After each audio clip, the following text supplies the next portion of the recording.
Pirangi wahai khara nungaiba wari iba loirero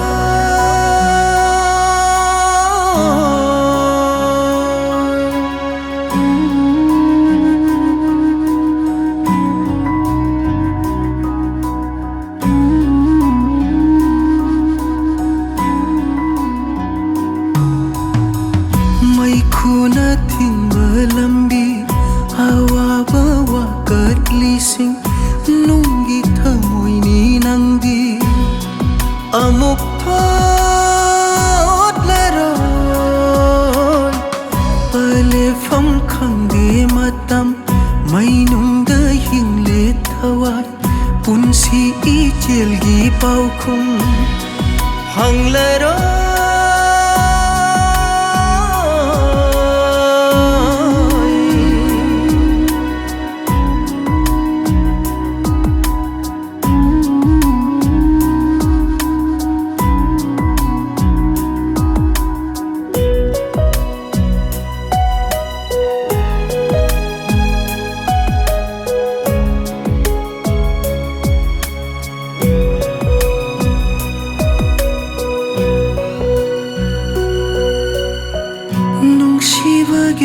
Tafam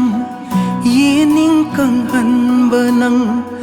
lakanu mong famda pamudara mit kipido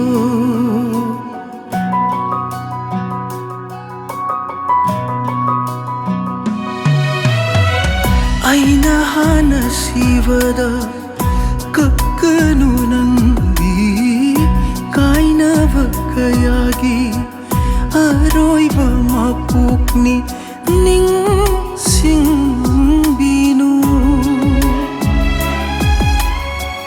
Wakal na lay khong somba Mangla na lay khok sangba Tingkang na onba mayri Mutlaro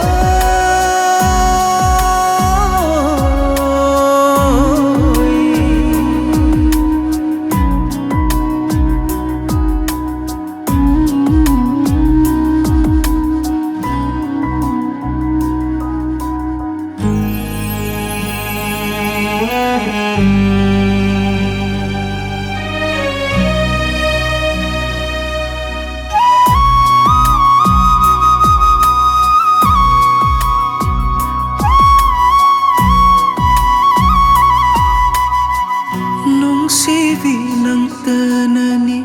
ming chat thi han ba ai thamang ba yu khalni aron ba shaklon chama hen ba